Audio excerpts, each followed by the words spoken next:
ونصلی علی رسولہ الکریم اما بعد فاعوذ باللہ من الشیطان الرجیم بسم اللہ الرحمن الرحیم۔ فہم رمضان پروگرام میں خوش آمدید۔ امید ہے کہ آپ ایمان اور صحت کی بہترین حالت میں ہوں گے۔ جیسا کہ آپ کو معلوم ہے کہ فہم رمضان پروگرام 2 حصوں پر مشتمل ہے، جس کا پہلا حصہ تجوید قرآن پاک اور دوسرا حصہ فہم قرآن پاک ہے۔ تو تجوید قرآن پاک والے حصے کا ہم آغاز کرتے ہیں۔ اس کے لیے ضروری ہے آپ لوگوں کی توجہ اور کوشش۔ تو آئیے سٹارٹ کرتے ہیں۔ آج ہماری جو ہے وہ آخری تختی ہے۔ ہم جو قاعدے پڑھ چکے ہیں ان کا تمام کو اس میں ذکر کیا گیا ہے، اور خاص طور پر حروف یرملون جو ہیں وہ اس تختی میں ذکر کیے گئے ہیں۔ حروف یرملون یا، را، میم، لام، واو، نون، یہ 6 حروف ہیں۔ ان کو حروف یرملون کہا گیا ہے۔ ان میں جب نون ساکن یا تنوین کے بعد لام اور را آئیں تو بغیر غنہ کے ادغام ہوگا، اور باقی 4 حروف یعنی یا، نون، میم، واو، اس میں ادغام غنہ کے ساتھ ہوگا۔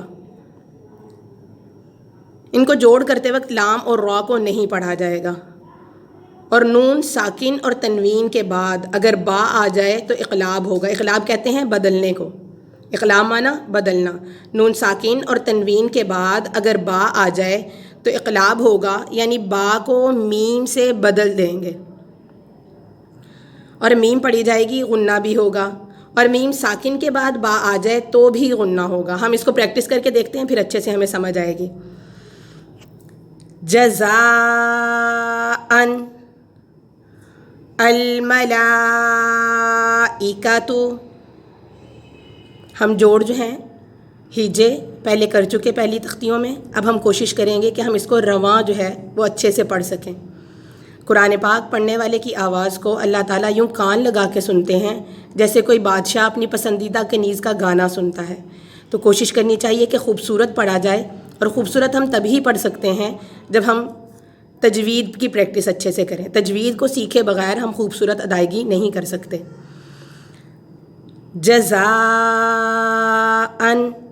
الملائکۃ انا اعطینا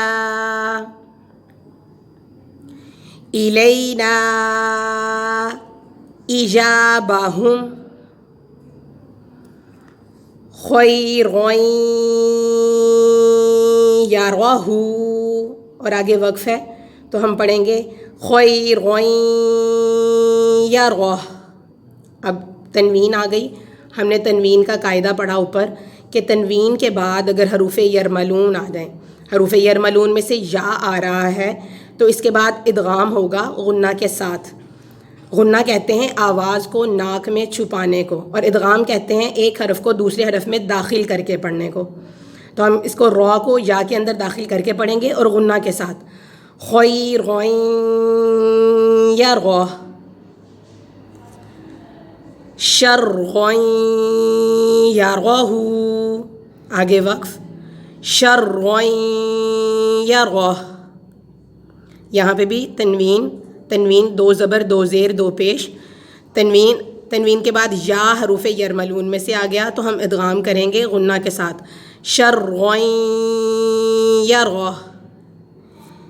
میقات یوم، تنوین کے بعد یا حروف یرملون میں سے غنہ کے ساتھ ادغام۔ فمن یعمل، نون ساکن کے بعد حروف یرملون میں سے یا تو ہم ادغام غنہ کے ساتھ کریں گے۔ فمن یعمل یومئذ یصدر الناس،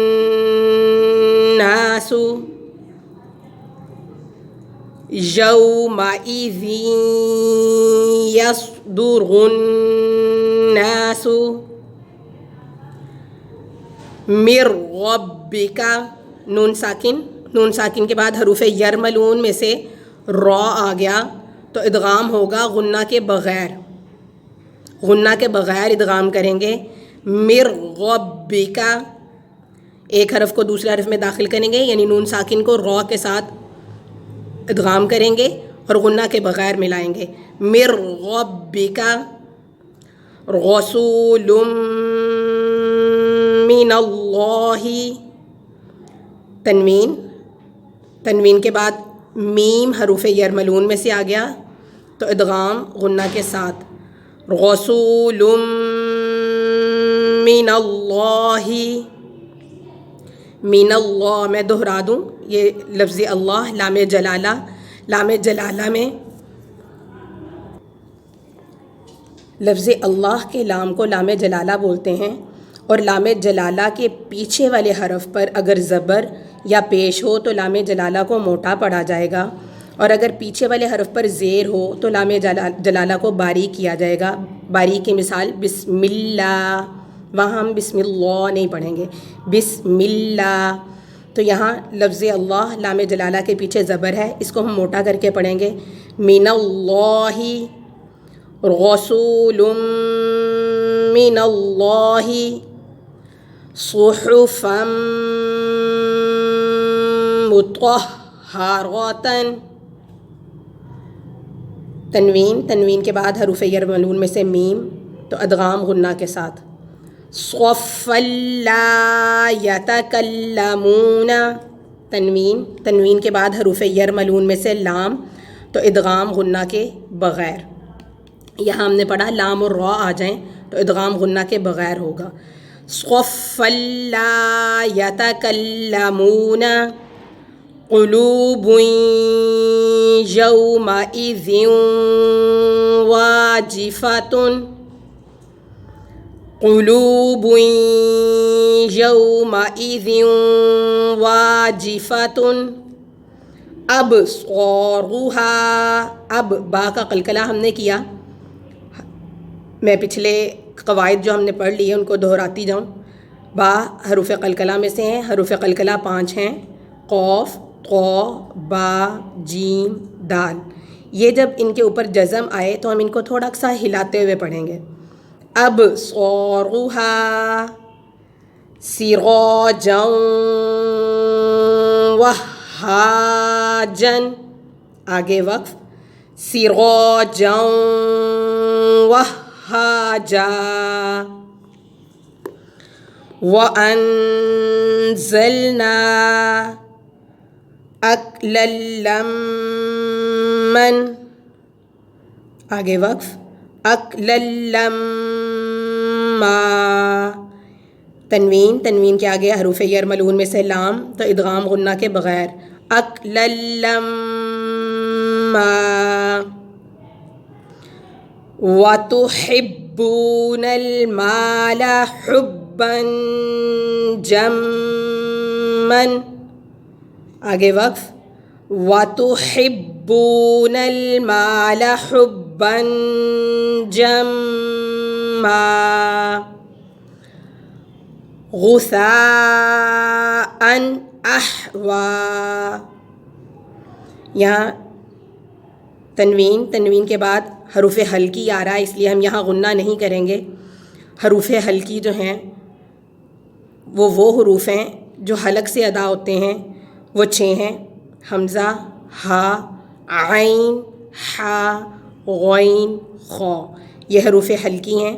یہ تنوین اور نون ساکن کے آگے آ جائیں تو غنہ نہیں ہوگا. ان کے علاوہ لام اور را ہم پڑھ رہے ہیں کہ لام اور را آ جائیں تب بھی غنہ نہیں ہوتا. اس کو دوبارہ سے پڑھتے ہیں. غثاء احوا، معتد اثیم، اذا تتلی نارا حامجۃ. آگے وقف. نارا حامجہ. اب دیکھیں یہاں بھی تنوین کے آگے ہا حروف حلقی میں سے آ گیا تو ہم غنہ نہیں کریں گے، اور یہاں تا حروف قلقلہ میں سے نہیں ہے، اس لیے اس کو ہلانا نہیں ہے. تتلا نہیں پڑھنا، اس کو آرام سے پڑھیں گے. اس کی ادائیگی جو ہے وہ آرام سے کریں گے. اذا تتلا نارا حامیہ. ہم اس کو دوبارہ سے پڑھتے ہیں. جزاءً الملائکۃ انا اعطینا الینا ایجابہم خیرا یرہ شرا یرہ میقاتا یوم فمن یعمل یومئذ یصدر الناس من ربک رسول من اللہ صحفا مطہرۃ صفا لا یتکلمون قلوب یومئذ واجفۃ ابصارها سراجا وہاجا وَأَنزَلْنَا أَكْلًا لَمَّا وَتُحِبُّونَ الْمَالَ حُبًّا جَمًّا غُثَاءً أَحْوَىٰ مُعْتَدٍ أَثِيمٍ. یہ جو چھوٹا سا نون لکھا ہوا ہے اس کا نون قطنی بولتے ہیں. جب ہم نے ملا کے اگلے لفظ کے ساتھ پڑھنا ہو تو پھر ہم اس نون کو پڑھیں گے، ورنہ اس نون کو نہیں پڑھیں گے. یہ بھی ہم آگے پریکٹس کریں گے. معتدٍ أثيم إذا تتلى نار حامية. آج کے لیے اتنا ہی. اس تختی کا، اس لیسن کا بقیہ حصہ انشاءاللہ ہم کل پڑھیں گے. اب ہم اپنے پروگرام فہم رمضان کے دوسرے حصے کا آغاز کرتے ہیں. بسم اللہ الرحمن الرحیم. یا ایہا الذین آمنوا اتقوا اللہ حق تقاتہ ولا تموتن الا وانتم مسلمون. واعتصموا بحبل اللہ جميعا ولا تفرقوا واذكروا نعمة الله عليكم إذ كنتم أعداء فألف بين قلوبكم فأصبحتم بنعمته إخوانا وكنتم على شفا حفرة من النار فأنقذكم منها كذلك يبين الله لكم آياته لعلكم تهتدون. وَلْتَكُن مِّنكُمْ أُمَّةٌ يَدْعُونَ إِلَى الْخَيْرِ وَيَأْمُرُونَ بِالْمَعْرُوفِ وَيَنْهَوْنَ عَنِ الْمُنكَرِ وَأُولَئِكَ هُمُ الْمُفْلِحُونَ. وَلَا تَكُونُوا كَالَّذِينَ تَفَرَّقُوا وَاخْتَلَفُوا مِن بَعْدِ مَا جَاءَهُمُ الْبَيِّنَاتُ وَأُولَئِكَ لَهُمْ عَذَابٌ عَظِيمٌ. صدق اللہ العظیم. ان آیات میں اللہ تعالیٰ ہم سے مخاطب ہیں اور ہمیں بتا رہے ہیں کہ ہمارا دنیا میں آنے کا مقصد کیا ہے. اللہ تعالیٰ نے فرمایا یا ایہا الذین آمنوا اتقوا اللہ.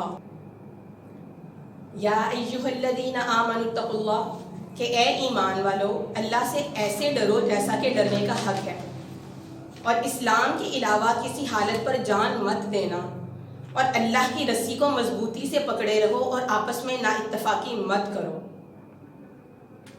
اور جو انعام اللہ کا تم پر ہے اس کو یاد کرو جبکہ تم دشمن تھے، بس اللہ نے تمہارے دلوں میں محبت ڈال دی، سو تم اللہ کے انعام سے آپس میں بھائی بھائی ہو گئے، اور تم لوگ دوزخ کے گڑھے کے کنارے پر تھے، سو اس سے اللہ تعالیٰ نے تمہاری جان بچائی. اسی طرح اللہ تعالیٰ تم لوگوں کو اپنے احکام بتاتے رہتے ہیں تاکہ تم لوگ راہ راست پر رہو اور تم میں سے ایک جماعت ایسی ہونا ضروری ہے. اب سننے والی بات ہے، اللہ تعالیٰ پیچھے اپنے انعامات گنوا رہے ہیں کہ میں نے تمہیں یہ سہولت دی، یہ سہولت دی، یہ انعام دیا، اور آگے اب اللہ تعالیٰ ہمیں حکم دے رہے ہیں کہ یہ سہولتیں کیوں دی گئیں، یہ انعامات کیوں دیے گئے. اس لیے کہ تم میں سے ایک جماعت ایسی ہونا ضروری ہے جو لوگوں کو خیر کی طرف بلائے اور نیک کام کرنے کا حکم دے اور برائی سے روکے. اور ایسے لوگ پورے کامیاب ہوں گے. اور تم ان لوگوں کی طرح مت ہو جانا جنہوں نے باہم اختلاف کیا واضح احکام پہنچنے کے بعد، اور ان لوگوں کے لیے بڑا عذاب ہے. اللہ تعالیٰ کی یہ آیات ہمیں ہمارے دنیا میں آنے کا مقصد بتا رہے ہیں.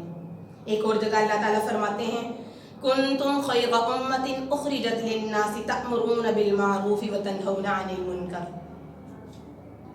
کہ تم بہترین امت ہو جو لوگوں کے لیے نکالے گئے ہو کہ لوگوں کو نیکی کا حکم دیتے ہو اور برائی سے روکتے ہو.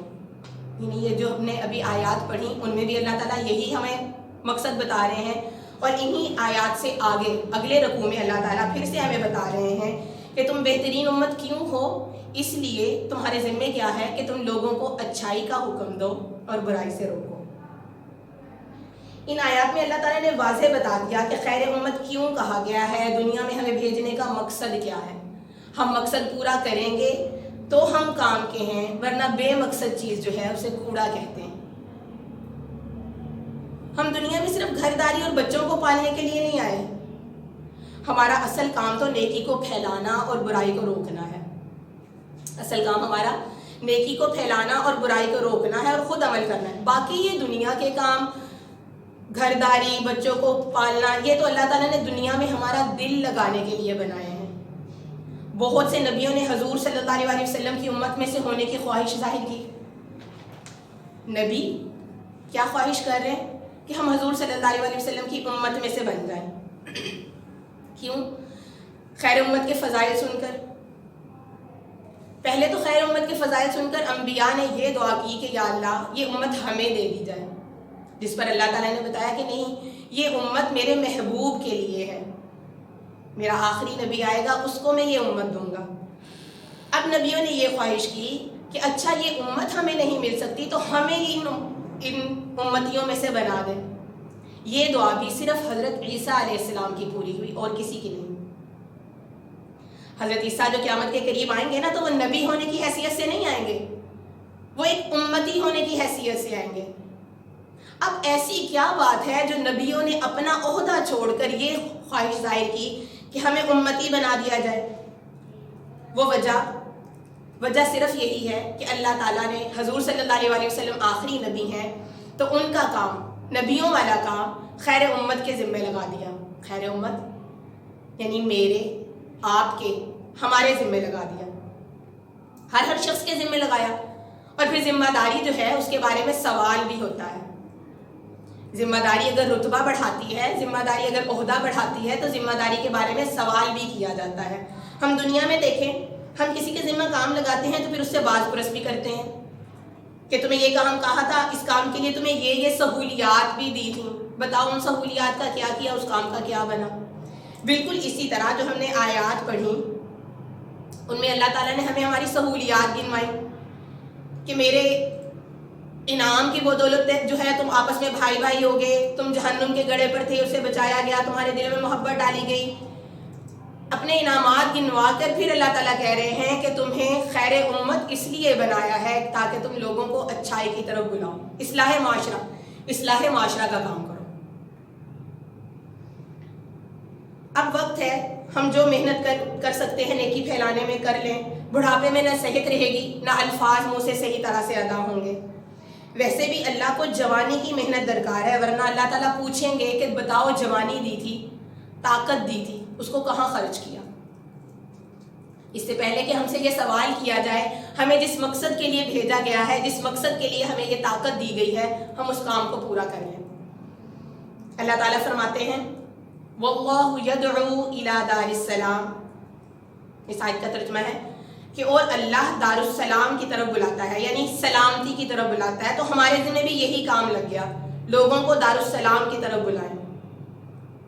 لوگوں کو سلامتی کی طرف بلائیں. آپ کو پتہ ہے سلامتی کیا ہے؟ لوگوں کے لیے بھلائی کیا ہے؟ کسی کو رہنے کا مکان دلوا دینا، کسی کی روپیہ کے ساتھ امداد کر دینا، کسی کو سڑک پار کروا دینا، یہ اس کے ساتھ بھلائی نہیں. نہیں نہیں، ہم غلط مطلب سمجھے، یہ اس کے ساتھ بھلائی نہیں ہے، یہ ہمارے اپنے ساتھ بھلائی ہے. یہ ہم اپنے ساتھ بھلائی کر رہے ہیں کیونکہ یہ نیکی جو ہم کر رہے ہیں اس کا صلہ ہمیں آخرت میں ملے گا. یہ تو بلکہ اس کی مہربانی ہے جو ہمارے لیے سبب بن گیا، وسیلہ بن گیا یہ نیکی کو حاصل کرنے کا. جو ہم نے صدقہ دیا وہ ہمارے لیے آخرت میں جمع ہو گیا، جو ہم نے اس کے لیے سڑک پار کروائی وہ نیکی ہمارے لیے آخرت میں جمع ہو گئی. تو اب اس کے ساتھ اصل میں بھلائی کیا ہے؟ اس کے ساتھ، دوسروں کے ساتھ بھلائی یہ ہے کہ ہمارا اخلاق، ہمارا اس کے ساتھ رویہ اس کو دین کی طرف لے آئے، وہ نمازیں ادا کرنے والا بن جائے، اچھے اخلاق والا بن جائے، خود اچھے اعمال والا بن جائے کہ قیامت میں اس کے پاس بھی ڈھیر ساری نیکیاں ہوں. بھئی اس کو مکان بنوا دیا، مالی امداد کر دی، تو یہ تو ہمارے لیے اپنے لیے جمع ہوا نا، تو اس کی آخرت کا کیا؟ جبکہ اللہ تعالیٰ خود بتا رہے ہیں کہ اصل کامیابی کیا ہے؟ اصل کامیابی آخرت جو ہے اس میں فلاح پا جانا ہے. اصل بھلائی یہ ہے کہ ہم آخرت میں فلاح پا جائیں. تو ہمارے ذمے یہ لگا دوسروں کو سلامتی کی طرف بلانا کیا ہے کہ ہم دوسروں کو بھلائی کی طرف بلائیں کہ وہ خود دین پر محنت کرنے والے بن جائیں. اللہ تعالیٰ نا بڑا قدردان ہے، بندے کی محنت کی قدردانی کرتا ہے. بندے نے جس پر محنت کی اللہ نے اس کی محنت کو کامیاب کر دیا. بندے نے، انسان نے لوہے پر محنت کی، اللہ تعالیٰ نے اس کو ہوا میں جہاز بنا کے اڑا دیا. لوہے پر محنت کی، پانی پہ بحری جہاز بن کے اس کو تیرنا سکھا دیا.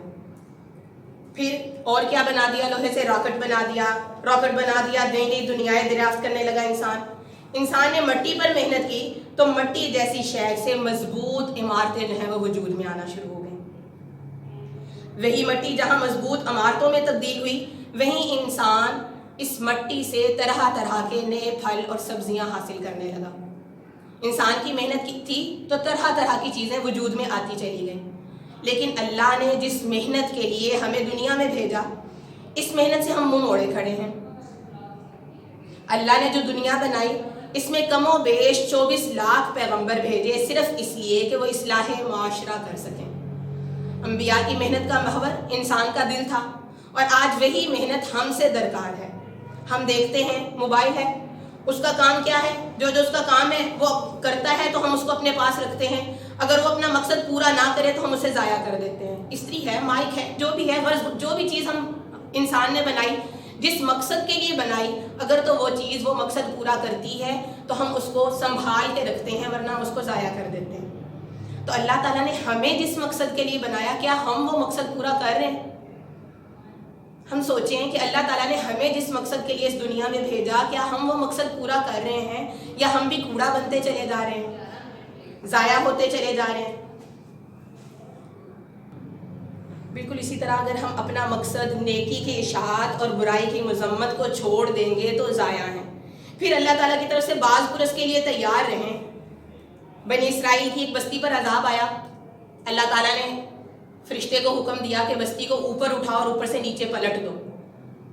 فرشتے نے پوچھا کہ یا اللہ، اس میں ایک تیرا نیک بندہ رہتا ہے جو کسی کے کام میں دھیان نہیں دیتا، صرف تیری عبادت میں لگا ہوا ہے. اب اللہ تعالیٰ نے کیا کہا؟ اللہ تعالیٰ نے کہا کہ پہلے اس کو پلٹو، اس کے اوپر بستی پلٹ دو. کیوں؟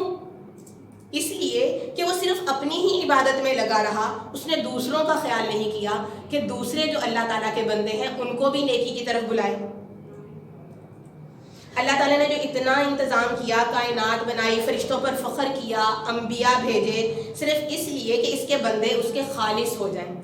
اور ہم بندوں کو جہنم کی طرف جاتا دیکھنے کے باوجود فکر نہ کریں، اصلاح کا فریضہ انجام نہ دیں. تو جب کسی ماں کے بچے کا خیال نہیں نہ کیا جاتا تو پھر ماں بھی اس کا خیال نہیں کرتی، اس لاپرواہ شخص کا. تو اللہ تعالیٰ جو ہے وہ 70 ماؤں سے زیادہ پیار کرنے والے ہیں اپنے بندوں سے. ہم اللہ کے بندوں سے محبت کریں گے تو اللہ ہم سے محبت کریں گے. اور اصل محبت وہی اصلاح معاشرہ، دوسروں کی بھلائی کا خیال کرنے والی. تو چیونٹی جو ہے وہ بھی اللہ تعالیٰ کو اتنی پسند آئی کہ قرآن پاک میں رہتی دنیا تک اس کا ذکر کر دیا. جب تک ہم قرآن پاک پڑھیں گے ہم اس چیونٹی کا ذکر بھی پڑھتے رہیں گے. تو ہم یہ خیال کریں کہ ہم کتنے پسندیدہ بن سکتے ہیں اللہ تعالیٰ کے اگر ہم اللہ کے بندوں کا خیال کریں. ایک دفعہ نا حضرت جبرائیل نے حضور صلی اللہ علیہ وسلم سے پوچھا کہ یا رسول اللہ صلی اللہ علیہ وسلم، اللہ تعالیٰ کو آپ زیادہ پسند ہیں یا اپنا عرش کرسی جو اللہ تعالیٰ کی جگہ ہے؟ پوچھا کیا کہ اللہ تعالیٰ کو حضور صلی اللہ علیہ وسلم زیادہ پسند ہے یا عرش؟ تو حضور صلی اللہ علیہ وسلم نے فرمایا کہ میں کیونکہ جب میں معراج کے موقع پر جوتا اتارنے لگا تو اللہ نے فرمایا میرے محبوب جوتے سمیت عرش پر آ جا، میرے محبوب جوتے سمیت عرش پر آ جا. اب جبرائیل نے پوچھا کہ اللہ کو اپنا کلام قرآن پاک زیادہ پسند ہے یا آپ صلی اللہ علیہ وسلم؟ فرمایا کہ میں زیادہ محبوب ہوں کیونکہ مجھ پر قرآن اتارا گیا، میں جہاں ہوتا قرآن کو بھی وہی نازل کر دیا جاتا. حضور صلی اللہ علیہ وسلم میدان جنگ میں ہے، قرآن پاک وہاں نازل کیا گیا.